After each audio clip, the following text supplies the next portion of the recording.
Hey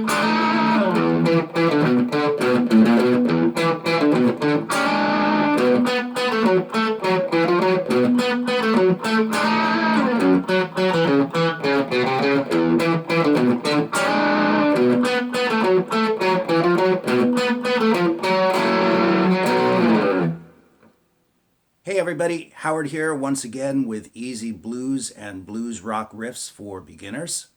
And before we dive in here, I just want to reiterate that this series is designed to be sort of crazy glued together. I'm doing it in a variety of keys, a variety of riffs, all of which have some common threads in them. And that's so that you can kind of crazy glue all this stuff together and make up your own riffs, okay? If you play something in G, you can easily play it in A, right? Or as is the case with this particular video, we are going to be in the key of B. So I encourage you to do that. Check out the other installments of this and kind of glue them together. You know, just throw paint on the wall and see how it sticks, okay?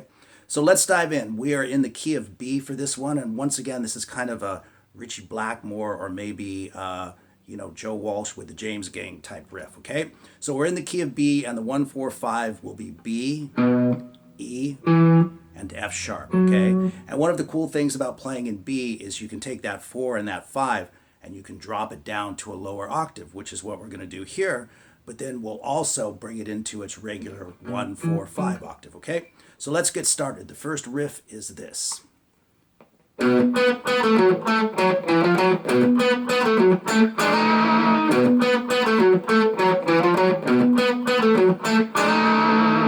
right, so you can see the tab up on the screen, but let me play that for you slowly.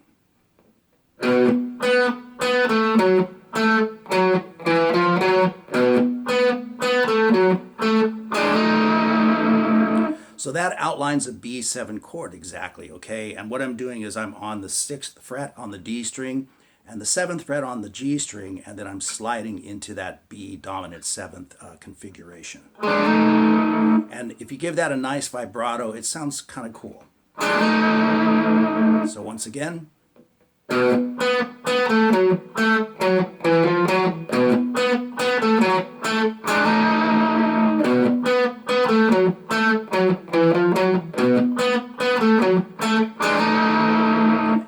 Play that twice in the true blues tradition. And then we're moving to the 4 chord, which is E. And instead of just dropping it down toward our feet, which we will do with some double stops, we're going to drop it down an octave so it gets played like this.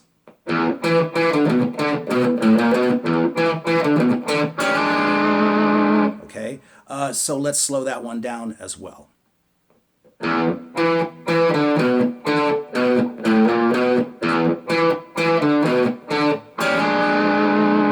And you can see on this one, to outline that E7, we're sliding from the 5th fret on the D string and the 6th fret on the G string to the 6th and the 7th. And once again, give it a little vibrato. And of course, that's the 4 chord, so we only play that pattern one time. And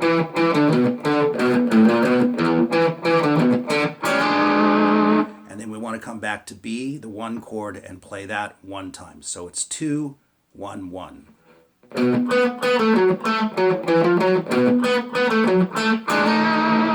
Okay, so let's play what we have so far, nice and slow.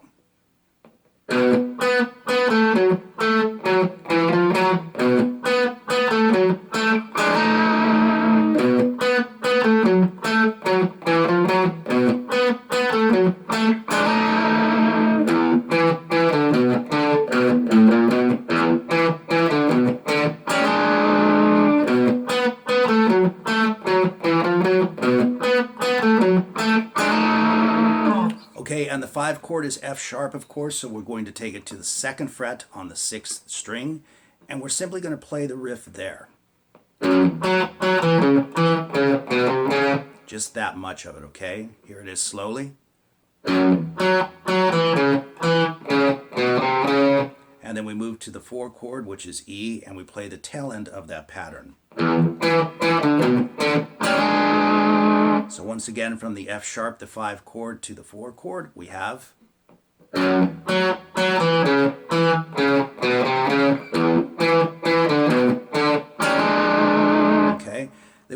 back to the one chord and play basically the amount of a turnaround.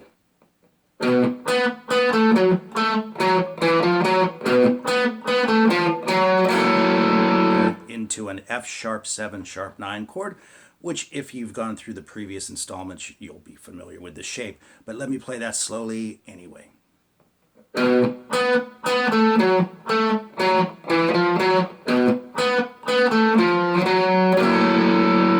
Right, so you'll notice at the end we came off of that flat 5 into the root note of the F sharp 7 sharp 9, and then we play the whole chord.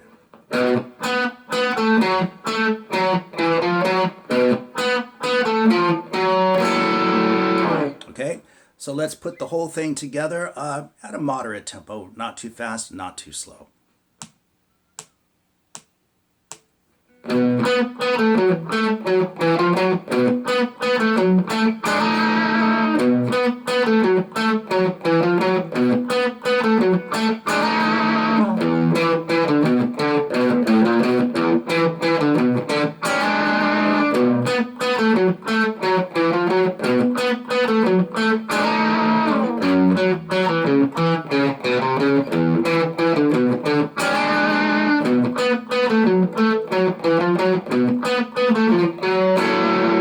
Okay, now we're going to do another 12 bars, okay, but we're going to add some color to it, okay? We'll drop the 4 down to here and the 5 down to here instead of going to those lower octaves, and we'll add some double stops. But out the gate, the first thing we're doing is playing the pattern in B on the 1 chord, just as we did it before 2 times.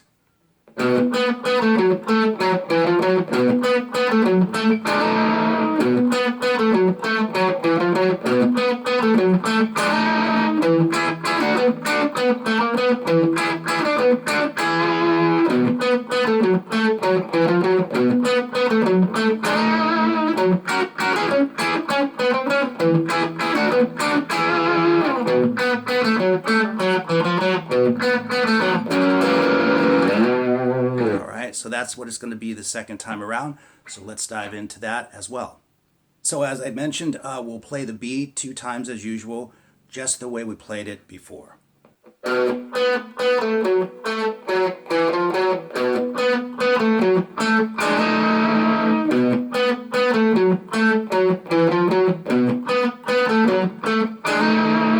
Then we're going to drop it toward our feet to the 4 chord, and that will be E. So we're going to be on the 7th fret on the A string now. And you can see it on the tab, but we are employing double stops. So I'm barring across the G string and the B string at the 9th fret. And of course the 7th fret as well, using those fingers, your ring finger and your first finger.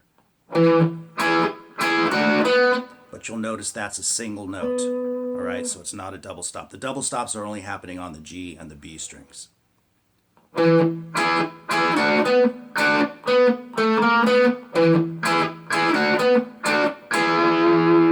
me do that one again, slowly.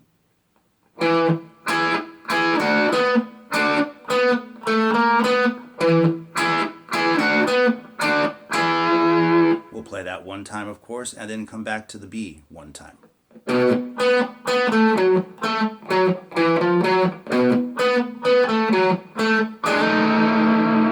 Then going to the 5 chord, we simply move up to the 9th fret on the A string, and we play the first part of the riff with the double stops, just like we did on E. One more time.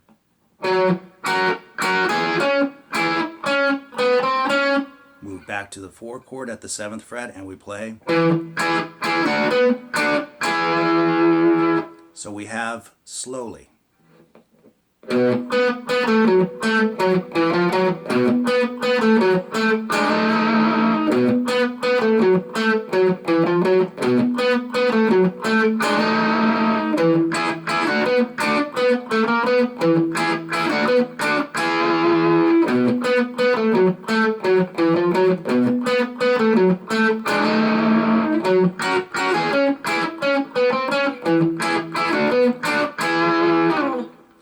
Now, what I did for the 1 chord, or the turnaround section, so to speak, was I moved the 1 chord, the B, down to the 2nd fret on the A string. And the reason I'm doing that is because I want to use the F sharp, the 5 chord, in its lower octave.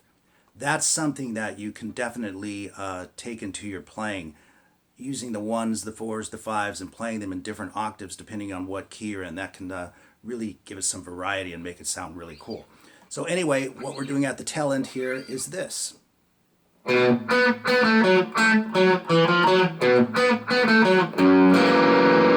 right, you can see that on the tab, but let me play it slowly for you.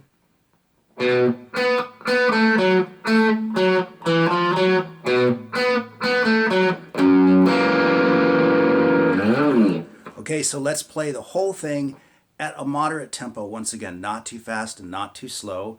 And I will use a click for this so that you can play along if you like. And we'll have 4 clicks in and off we go, okay?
So there you go with easy blues and blues rock riffs for beginners and intermediate players. Right, Bodie? I hope you enjoyed it, and do check out the previous installments. If you like this, I think you'll enjoy that as well. And if you want to progress and take it from here, you can check out my blues rock guitar course. You'll find it in the description box below. You can stream it or download it. And so all the best to everyone, and it's time for me and Bodie to go.